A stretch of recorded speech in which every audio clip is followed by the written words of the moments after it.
Scott Murphy. I'm Mark Puhali from Forge. Jimmy C's back again. So we're here in my chicken coop. Dude, you got a lot of chickens. I got about 20 chickens here. These are all in different stages. I have 3 different generations, 3 different years of chickens.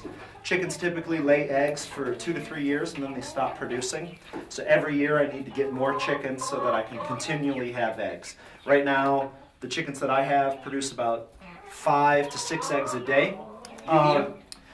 I eat them, I produce eggs, and I also sell my eggs. And the reason I like to sell my eggs is I don't nearly eat 5 eggs a day, or at times I've had a dozen or more chickens and you get a dozen eggs a day.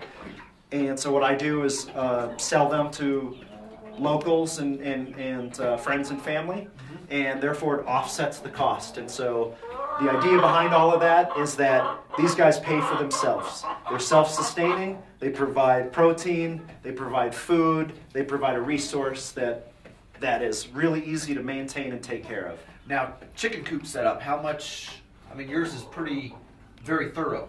I mean, how much did it cost roughly to set this up? How are they in the winter compared to now in the summer? In the winter time, we have a heat lamp. So I hang a heat lamp over the roost. This is where they sleep at night, is on the roost. Okay. And typically they lay eggs in the nesting boxes. Occasionally you'll find them elsewhere, but they're pretty good about going. Mine are free range, totally free range. So mine have 1.5 acres to completely cruise around. Now, when you do that, you risk losing chickens due to coyotes, fox, bobcat, other wild animals. Okay, let me ask you a question. Sure. Some of these look messed up. Their asses are exposed, they're raw. What is up, and why are they so nasty to each other? Well, you've heard of like a pecking order. That is a real thing. Basically, the alphas are top of the pecking order, and the less dominant ones tend to get picked on. And does that mean they attack them and kill them? They literally peck at each other in order to gain more food or something to that effect.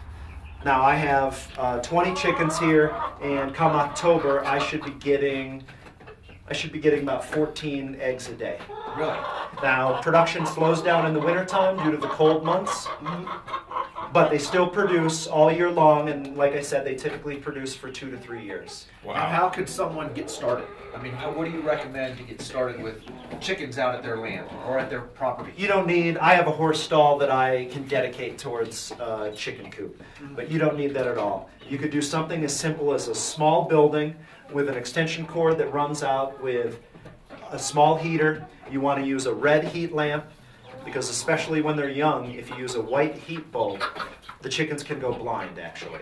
So that's an important factor. But you could do something with a dog run. Okay. And what I would advise is to use like an 8-foot fence, and even to have a roof over it. If you don't want to lose any chickens to wild animals, it's better to take the precaution and do that. If you want a free-range chicken like I do, you have to be willing to lose some chickens here and there. So start off with 2, start off with 4, I mean... Sometimes when you get them from the feed store, they're typically 5 days to a week or 2 old. At the feed stores, they tend to be a little healthier. I've gotten some via the mail where they're literally hatched. They put them in a box, and I get them, and they're shipped at 2 or 3 days old, and I get them by 5 days. Wow. Dude, is this thing dropping an egg right now?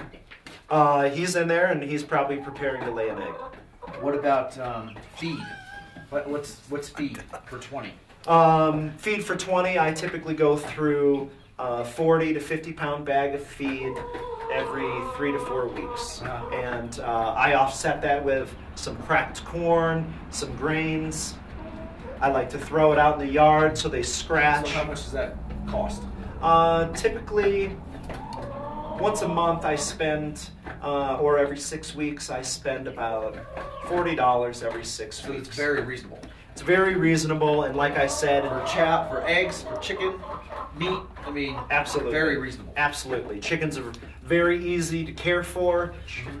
Now there's a lot of chow still over here. They're not devouring it. They're just not hungry, or? I fill these troughs in the morning, and I let them eat throughout the day, and then as they're free range and cruising around the yard, they actually scratch, they eat bugs, they'll eat your produce. when you're making dinner and you've got some fresh produce scraps, they will eat scraps. So you can offset your feeding costs. So another thing, East Coast guy, not raised on a farm, don't know anything about these things. You get a plot of land, you want to start with, you said 5 or 6, right? So then taking care of them, what's the upkeep? You just let them run, right? You don't have to do anything. They're very low maintenance. They take care of themselves. Basically, like most animals and humans, we need 3 things: food, water, security, or shelter. Okay? But chickens are one of the easiest livestock to care for and to get started for, to provide for your family, to learn about caring for livestock and providing meat and protein.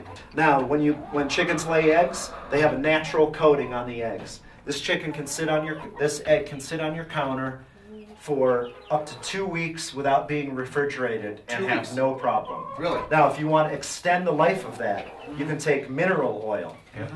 Rub mineral oil on these, let them dry in a drying rack, seal them up really well, keep them in a cool, dark place like your crawl space, your basement, something like that. People that are prepping and do a lot of long-term food storage and water storage, this is a great way. Eggs will last 9 months once they're sealed with I thought it mineral was 6, but really 9 months. Somewhere in the 6 to 9 month range. Yeah, because they crack just the same. It's just that once they're open, obviously. And there's a lot of other things you can do. You can dehydrate. You can make scrambled eggs and dehydrate it in a dehydrator, seal it in a Mylar bag, and then in a food-safe container, and it'll store for 5 to 10 years easily. Yep. Cool, man. Cool. Thanks for the education again. Well, again, Scott Murphy. Mark Puhali, like the video. It's your boy Jimmy C. Send it out to friends. Join the channel. Thanks again, guys.